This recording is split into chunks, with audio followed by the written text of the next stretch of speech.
And now it's time to start talking about the equipment, the actual gear, and the modifiers and the flashes themselves. So what do you actually need to pull this thing off? There's my list. You need one camera, one lens, and I'll talk about lenses in a second. You need a flash, and you don't have to spend a lot of money on a flash. As I'm going to show you today, you can do this with a $27 flash. You need a light modifier. Well, actually, technically, you don't even really need a light modifier because I'm going to show you how to shoot some which are just direct flash. But you need something like an umbrella, a softbox, a beauty dish, and then you need a really cool background.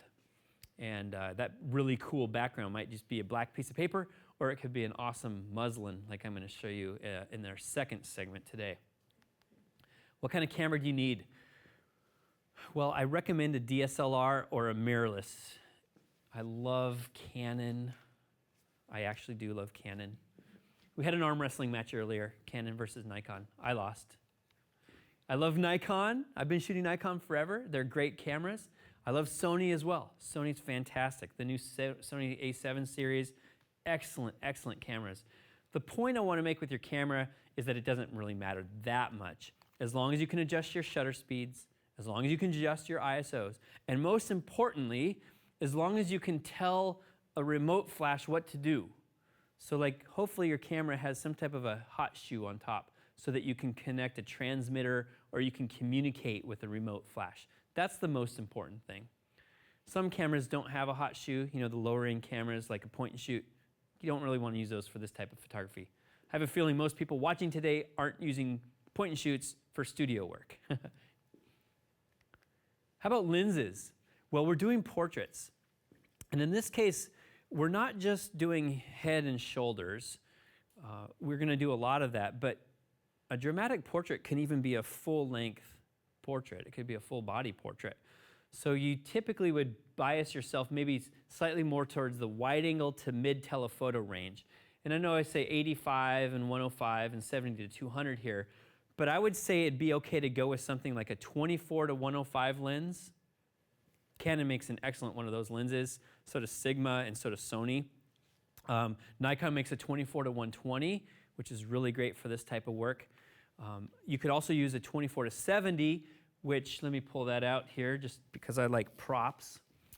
The 24 to 70 is a good overall lens, but if you want to do tighter shots, 70 millimeters isn't quite long enough for my general purposes. So that said, most of the time, when I'm doing portrait work, I like an 85. And I shoot a prime. I shoot this one here on my camera is an 85 millimeter f1.8. Another one of my favorite lenses is the 105 macro. Love this lens. This is great for macro photography, but it's also a great portrait lens. It's got an f2.8 maximum aperture, so if I need to, I can blow that background out and make it all nice and blurry and soft. It's not cheap, but it is a fantastic portrait lens. And then one of my favorite portrait lenses that I don't always use because it's heavy is this one, and this is it's a typical 70 to 200 f2.8. Really fantastic lens for studio work.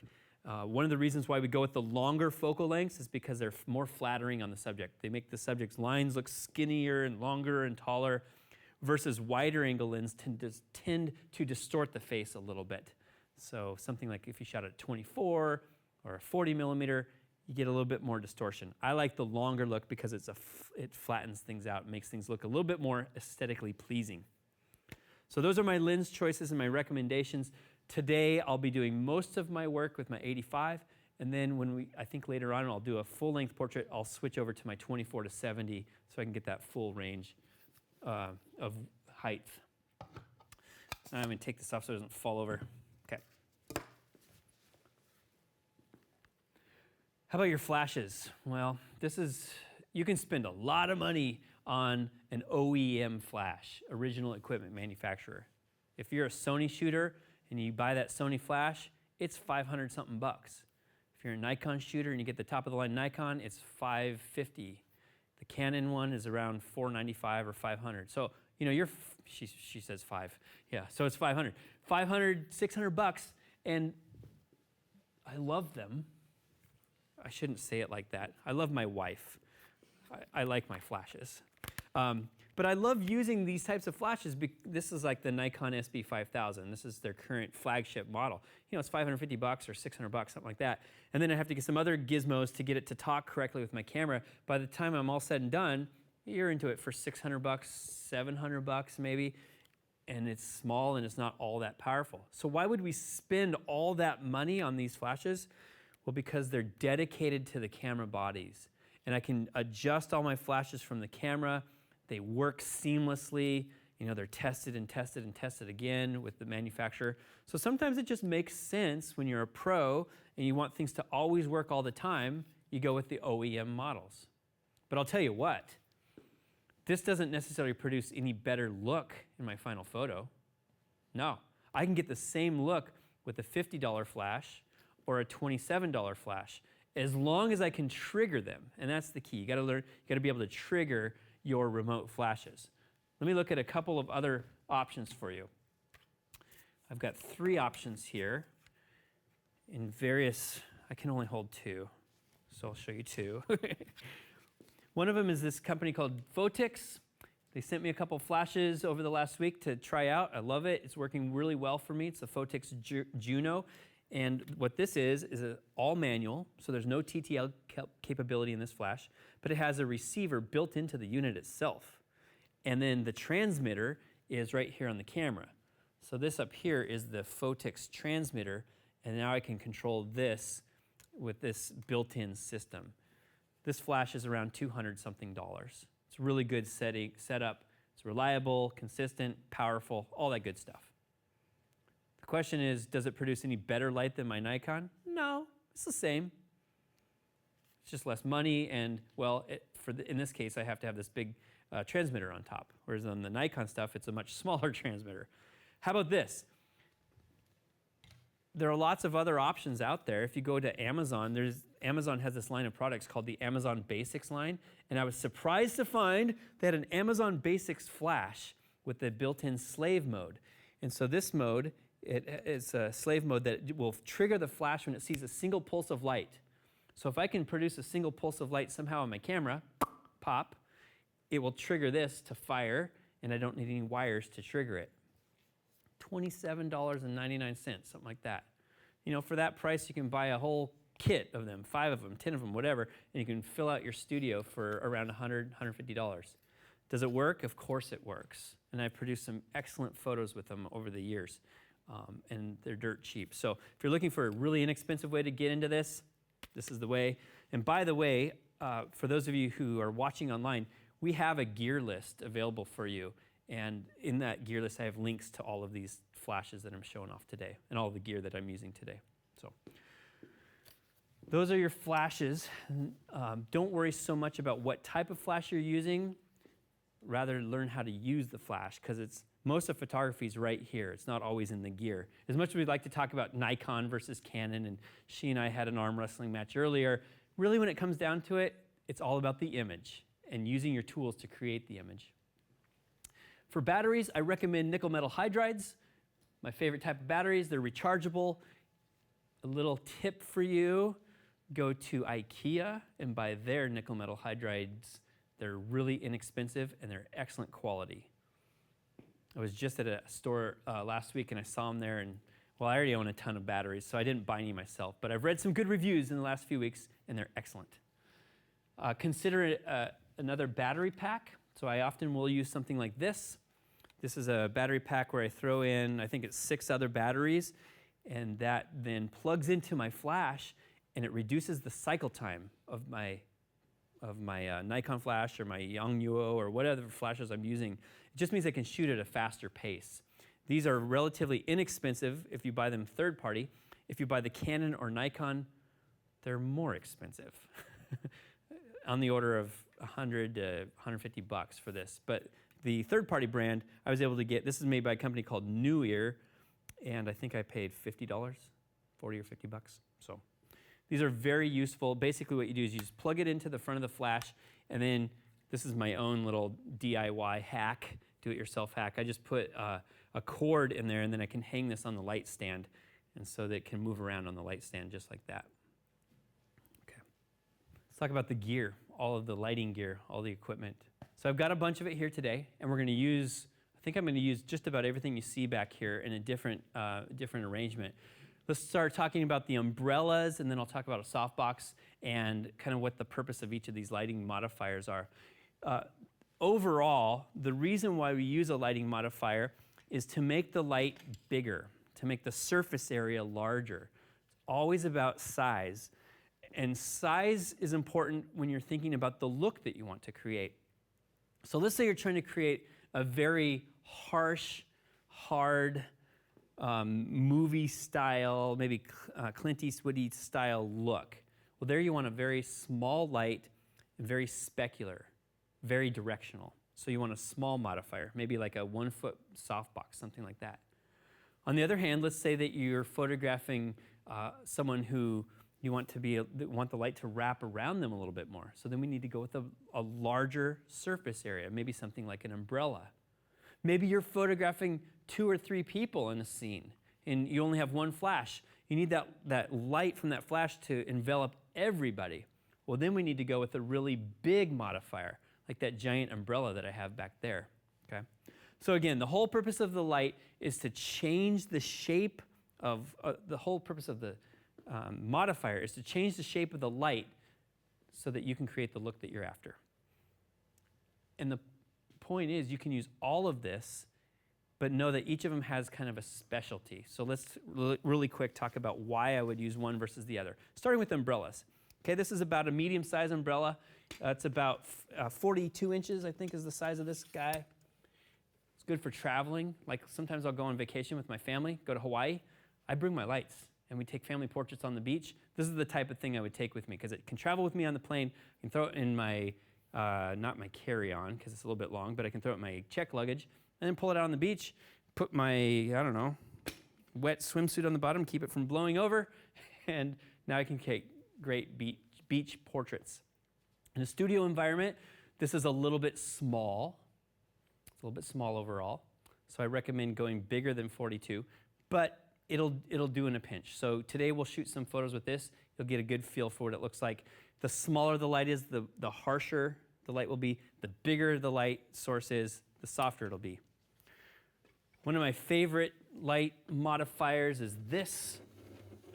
Highly recommend getting a big umbrella. It's about a 5.5 or 6 footer. Get even bigger ones if you can. I think I paid $79 for this on my favorite online shopping store. Starts with an A. I've already mentioned their name, Amazon. And so it's just fantastic. I mean, I love working with this light because it is so forgiving. I mean, you don't even have to position it perfectly, and the light just wraps and envelops the subject. I'm using these great examples of words that just, it's beautiful light. So go big with your umbrella. You will never regret it. The downside of going with the big umbrella is if you have a low ceiling, you can't really fully utilize the umbrella.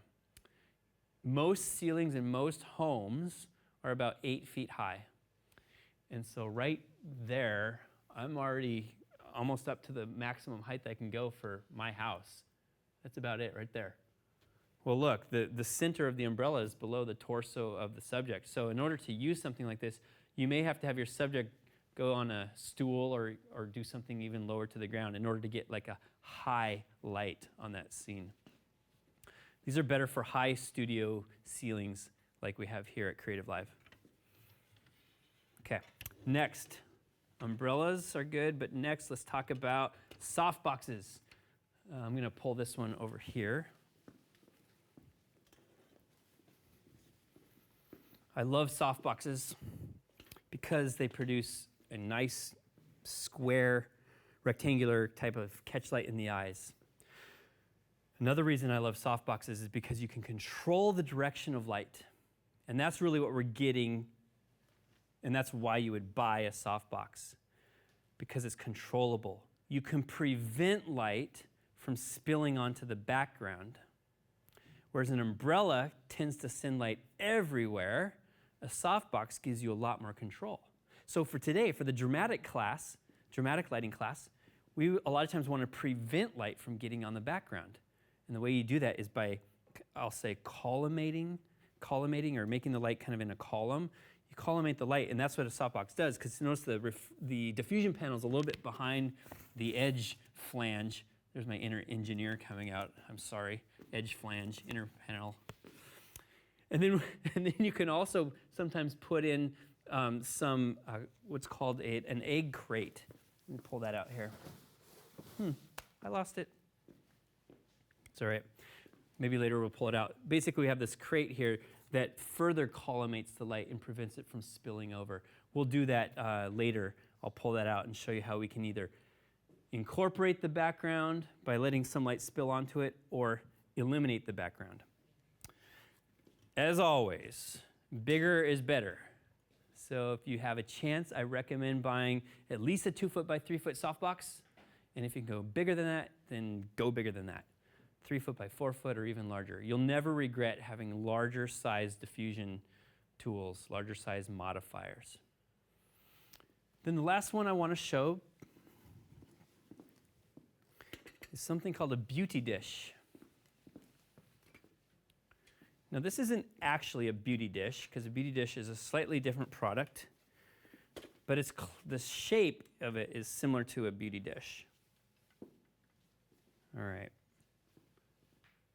So you can see the front of this here is round. And for those of you watching online, if you go quickly and go Google beauty dish, you'll see that they're basically, it's like a bowl, and then inside that bowl is a little reflector. The light goes into the reflector, reflects back to the bowl and down to the subject. This will give you a very similar look because it's round. Why would you use something like this? Well, a couple of reasons. One is it's round. I like the look. I like the catchlight in the eye. It's a beautiful look. Another reason is because it works kind of like a softbox. I can really control the direction of that light. And then I can also throw in some egg crate in here, some, what's the name of it? I'll call it the egg crate, whatever. And I can prevent the light from spilling all around to the background. So this one's made by Photix, but there's lots of other companies out there who make similar types of products. Should you buy this? Maybe not. It just depends on what you want to achieve as a photographer. These are never cheap. You know, beauty dishes are, depending on the manufacturer, anywhere from $75 to $250. It's a very specific look, and you notice it's not that big. The size isn't really that big, so it takes a lot of skill to create a photo that looks good when using these tools. I would say if you're just starting out in this, get a big old honking umbrella, and then your next purchase should probably be a softbox. Those two things will give you a lot of mileage in the lighting game.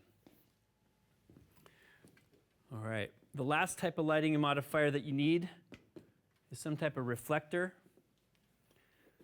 Everyone should own reflectors. They're the cheapest lighting tools you can buy, and they're very, very good. So I use typically a silver reflector on one side with a white reflector surface on the other.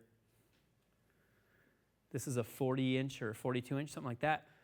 And I would call, for me personally, this is kind of a smaller size reflector. I also have bigger reflectors that are like 4-foot by 6-foot, and I use them all the time. In almost all of my lighting, I use reflectors because they're inexpensive. I don't have to buy more flashes. I don't have to buy a lot of other gear. Reflectors can serve the purpose of multiple flashes, and I'm going to show you how that all works today. Talked about umbrella considerations. I talked about soft boxes and beauty dishes. Talked about the reflectors. Oh, let me say something about gold. You can get a gold reflector. Usually we don't do a lot of that. Gold tends to cast a funky color. It's a very warm, almost yellow color onto the subject. I tend to shy away from solid gold.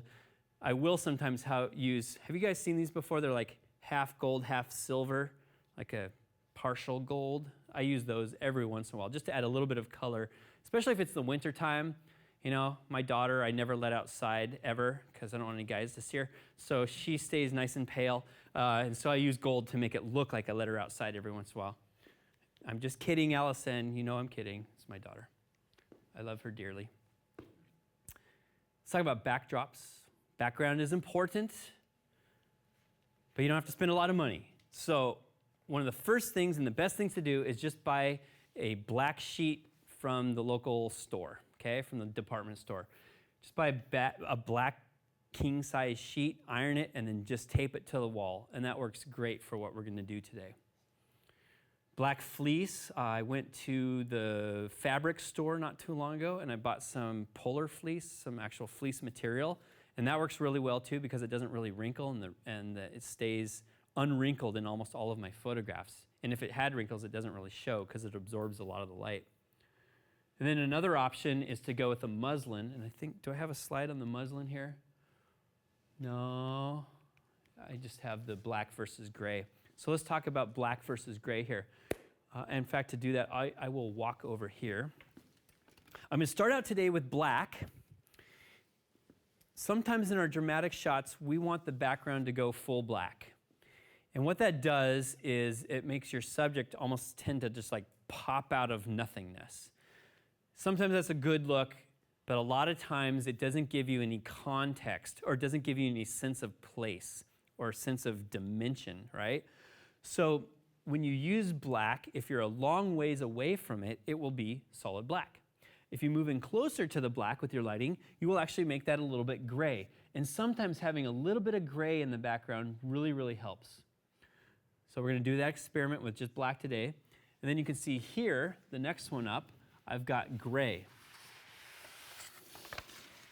Sometimes for my dramatic portraits, I like using a gray backdrop better because I don't have to be so close to it to get gray.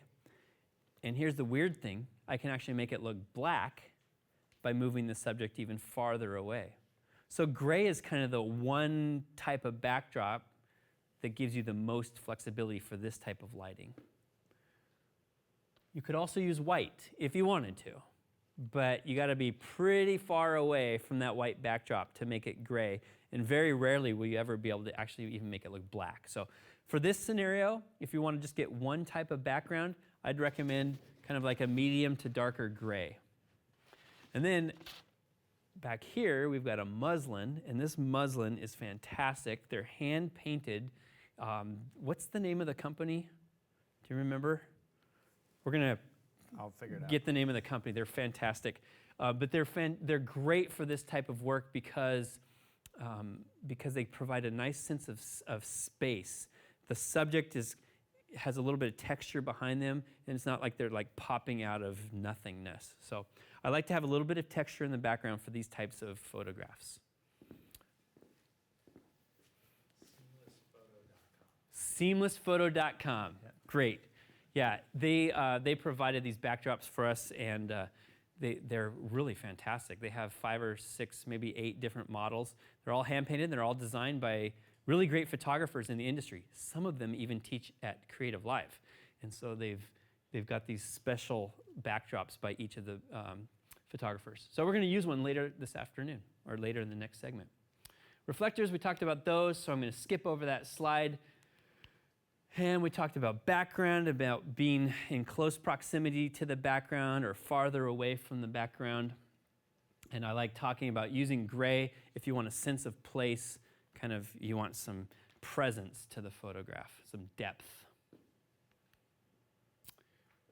One of the things that I wanted to do, and I think we'll do this when we start shooting, is I want to show you how you can actually create that black to gray just by shooting in a variety of scenarios. So I'm going to actually save this slide for later. I'm going to take some pictures when we get our model set up here in a minute, and I'm going to show you how changing position close to the background can really impact the overall look and feel of the photo. And if you at home want to try this on your own, I encourage you to try shooting with the subject 1 foot away, and the subject 3 feet away, and then the subject 5 feet away, just so how you can see it with one light, you can dramatically change the overall look and feel of that image.